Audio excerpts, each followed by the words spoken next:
Hello. Yes, sir. এতিয়া আমি অ আ ক খ শিকিম। অ আ প্ৰথমতে অ আ শিকিম শুদ্ধকৈ উচ্চাৰণ।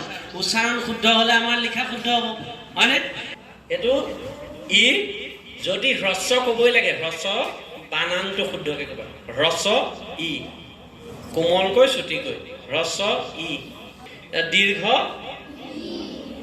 অকমান দৃঢ়ভাৱে কবা আৰু দীঘলকৈ কবা। দীৰ্ঘ ই ইটা ইগল ইটা ইগল বুজিছা বিচাৰ দীঘল সেই ডিটোত জোৰ আছে বুজিছা দীঘল গতিকে সেই উচ্চাৰণটোত গুৰুত্ব দিব লাগে একেদৰে হ্ৰস্ব উ দীৰ্ঘ উ প্ৰথমটো কোমলকৈ ছুটিকৈ পিছৰটো দীঘলকৈ এতিয়া তোমালোকে মাতা প্ৰথমবাৰ হ্ৰস্ব দীৰ্ঘ কৈ পেলাই মাতিবা পিছৰবাৰ হ্ৰস্ব দীৰ্ঘটো নোকোৱাকৈ মাতিবা হ'ব এতিয়া আমি আৰম্ভ কৰিছো এইটো কি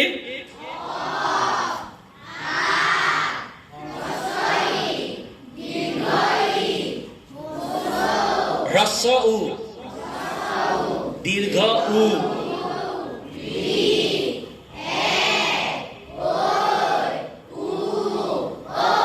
এতিয়া হ্ৰস্ব দীৰ্ঘ নোকোৱাকে মাতা ইটোত কিন্তু পাৰ্থক্যটো গম পাব লাগিব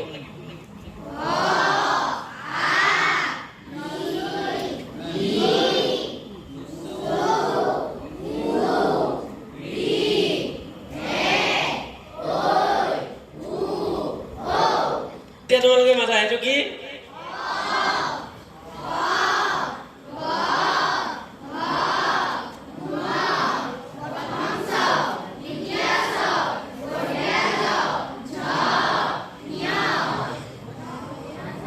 তাৰপিছত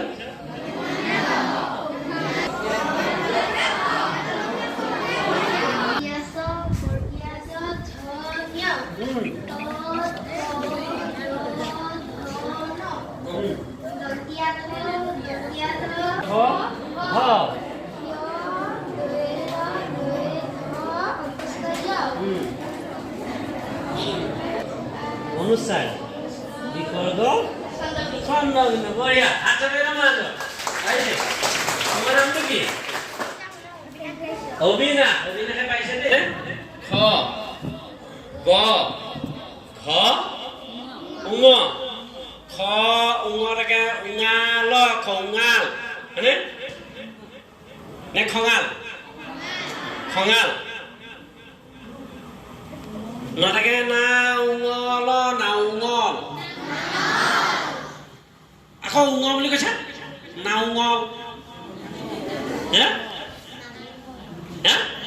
নাঙল নে নাঙল তোমালোকে উঙ বুলি কৈছা নে ঙ বুলি কৈছা আজিৰ পৰা সেইটো তেতিয়াহ'লে উঙ নহয় মই কৈছো নেকি মই নাই কোৱা তোমালোকে নিজে কৈছা নাঙল বুলি কৈছা নাঙল বুলি কোৱা নাই হয়নে মই নাই কোৱা কিন্তু পিছত মোৰ বনাম নিদিবা এইটো কি প্ৰথম চ এইটো দ্বিতীয় চ প্ৰথম কথা হ'ল দ্বিতীয় নকবা প্ৰথমো ক'ব নালাগে সৰুতে কৈছিলা কিন্তু যদি কোৱাও তেতিয়াহ'লেও উচ্চাৰণটোৰ পাৰ্থক্যটো আমি গম পাব লাগে কেনেকৈ আমি প্ৰথম চ বুলি কৈছোঁ কিন্তু আমি সেই প্ৰথম যিটো চ দুটা যে চ শুনিবলৈ একে সেইকাৰণে প্ৰথম আৰু দ্বিতীয় নাম দিয়া হৈছে কিন্তু সিহঁতৰ প্ৰথম আৰু দ্বিতীয় নাম দিয়াটো উদ্দেশ্য নহয় সিহঁতৰ উচ্চাৰণটোহে আচল কথা এটা কোমলকৈ এটা দৃঢ়ভাৱে যেনেকৈ মই কৈছিলোঁ যে হ্ৰস্ব ই আৰু দীৰ্ঘ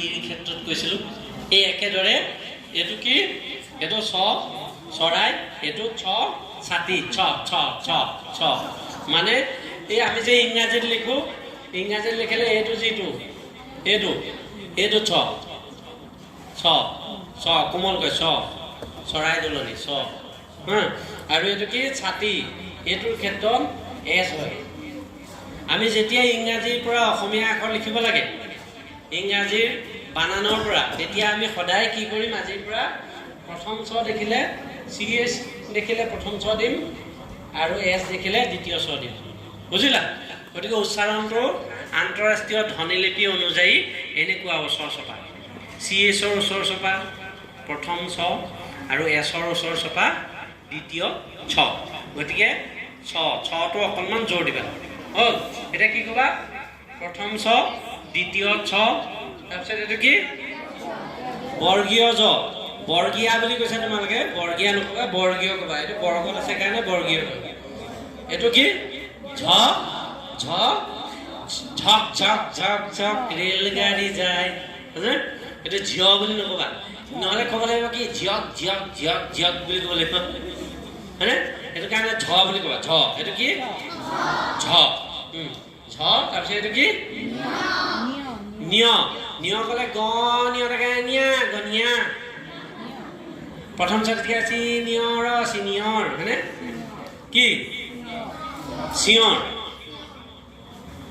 ত ত ত যেতিয়া আমি দন্তমূলত জিভাৰ আগ অংশ লগাই উচ্চাৰণ কৰোঁ তেতিয়া সেই দন্তীয় বৰ্গৰ আখৰ কেইটা হয় কি জিভাৰ আগ অংশ দন্তমূলত লাগিব তেতিয়া দন্তীয় ত দন্তীয় কোৱাটো ডাঙৰ কথা নহয় তোমাক তাৰমানে কি কৈছে জিভাৰ আগ অংশ দাঁতৰ মূলত লগাই ক'বলৈ কৈছে সেইটো কাৰণে দন্তীয় বুলি ক'বলৈ কৈছে দন্তীয়টোৰ ইয়াত কাম নাই ইয়াত দন্তীয়টোৰ কাম আছে নেকি নাই সেইটো উচ্চাৰণটোৰহে কাম আছে দাঁতৰ মূলত লগাওঁ দন্ত মূলত লগাই কওঁ আচলতে আমাৰ অসমীয়াৰ এই বৰ্গটো দন্তমূলীয় বৰ্গ বুজি পাইছেনে তোমালোকে ইমান জানিব নালাগে খালি উচ্চাৰণটো জানি থোৱা পিছলৈ এইবোৰ গম পাবা মেজৰত আছামিজ মেজৰ এইটো হ'ল এতিয়া এইটো কেনেকৈ গাবা ত থ দ ধ ন তাৰপিছত এইটো দিগদাৰ নাই প ফ ব ভ ম ঔষ্ঠ বৰ্ণ বুলি কয়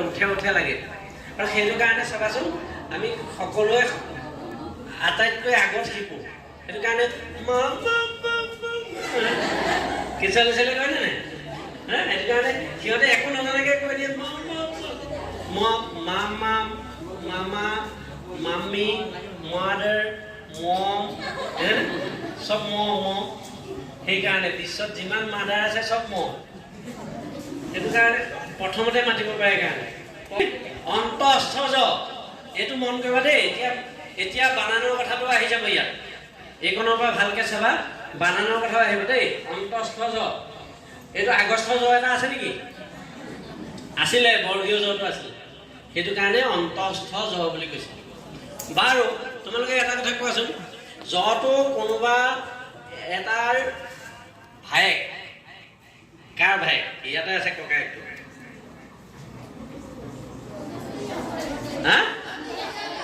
অন্তস্থ বা পাৰিছে তোমালোকে হাত চুকিলে মা জোট ঘৰতে খুলিকে মা বঢ়িয়া এইটো বহুত ডাঙৰ মানুহে নোৱাৰে তোমালোকে পাৰিছা ভেৰি গুড ইয়াত এই ইয়টোৰ দুটা ৰূপ হ'ল প্ৰয়োজনো হ'ল প্ৰযোজনাও থাকিলে কি ক'লো মই প্ৰয়োজনো হ'ল প্ৰযোজনাও থাকিলে মানে ইয়ও থাকিলে জও থাকিলে সেইটো কাৰণে সেই ভায়েক এটা ৰাখিবলগীয়া হ'ল দন্তীয়টো আমি এই কণ্ঠ আৰু পশ্চতালব্য তাৰ মাজত কওঁ খটো খ এই খৰ উচ্চাৰণটো জাৰ্মান ভাষাত আছে আমাৰ ভাষাত আছে সেইটো পাবলৈ বিৰল এই দন্তীয় খ অকলে যদি থিয় হৈ থাকে আমাৰ অসমীয়া ভাষাৰ পৰিচয় থাকিব ইয়াৰ ইমান বাহাদুৰি আছে সেইটো কাৰণে আমাৰ কথা কওঁতেনে কিছুমান ঠাইত কি হয় খটো আগলৈ গুচি যায় তেতিয়া খ হৈ যায় আৰু পিছলৈ যদি গুচি যায় তেতিয়া হ হৈ যায় অহম অসম কিছুমান ঠাইত অসম কয় কিছুমান ঠাইত অহম কয় কিন্তু সেই দুইটাৰ মাজত আছে হ হ হ হ অসমো নহয় অসমো নহয় এই মাজত আছে হ হ হ হ হ বুজি পাইছা হ সেইটো দন্তীয় হ আচলতে দন্তীয় হ'বলৈ হ'লে আমাৰ দন্তীয়টো থাকিলে ভুলত থাকিলে সংস্কৃততহে দন্তীয় ছ হ নহয় দন্তীয় দাঁতত ধাৱা লাগিব লাগিব ছ ছ সৎকাৰ সকাম আমি সকাম বুলি নকওঁ আমি কি বুলি কওঁ সকাম কিন্তু সংস্কৃতত কি থাকিলে সংস্কাৰ এইটো কি আৰু এইটো দুইটা একে হ'ল হা বঢ়িয়া ভেৰি গুড এতিয়া এইটোত কি হৈছে কথাটো আমি ইয়ৰটো লগালে নহ'ব প্ৰথমটোত কাৰণ আমাৰ এইটোৰ কাৰণেও অৰ্থ বেলেগ এইটোৰ কাৰণেও অৰ্থ বেলেগ গতিকে এইটোত কি এইটো দুটা আখৰৰ যোগফল। কোনে ক'ব পাৰিবা কোন দুটা আখৰৰ যোগফল? হা? ক যোগ খ। আৰু কোনে ক'বা? ক আৰু মূৰ্ধন্য খ। তোমাৰ নামটো কি? কোন শ্ৰেণী? অনন্যাৰ কাৰণে এটা হাত চাপৰি মৰা, তাই ঘৰলৈকে শুনাকে। আমাৰ ভাষাত দুইটা বেলেগ শব্দ, বেলেগ অৰ্থ বিশিষ্ট শব্দ, দুইটাৰে বানান বেলেগ। গতিকে এটা খ আৰু এইটো ক্ষয়। আমাৰ 1972 চনত এটা নিয়ম কৰা হৈছিলে যে বিশ্ববিদ্যালয় পুথি প্ৰকাশন প্ৰণয়ন সমিতিয়ে এটা নিয়ম কৰিছিলে যে ৰেপযুক্ত দ্বিত্ব বৰ্জন কৰিব লাগে।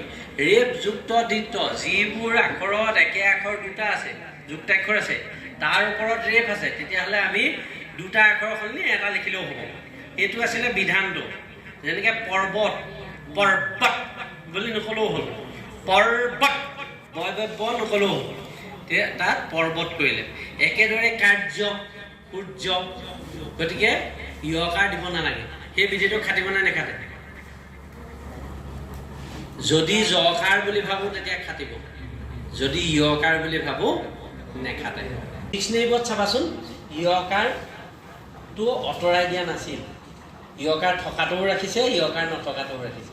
এইটো কাৰণেই ৰাখিছিলে যে এটা সময়ত যদি এইটো বিবাদ হয় যাতে বিপদ নহয়। তাৰপিছত প্ৰথম চ, দ্বিতীয় ছ, বৰ্গীয় জ, ঝ, ইয়, ইয়, এইটো মূৰ্ধন্য ঠ, মূৰ্ধন্য ঠ, মূৰ্ধন্য ড, মূৰ্ধন্য ঢ, মূৰ্ধন্য ন,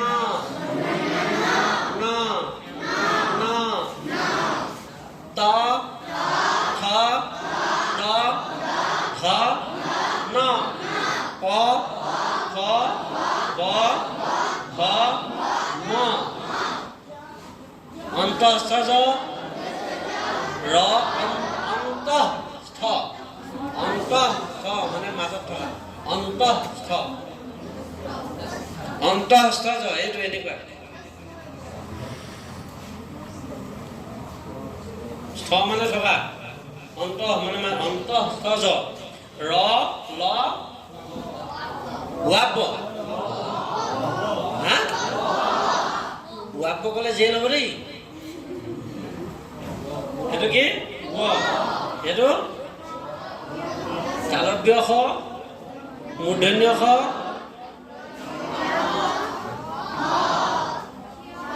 কি খ,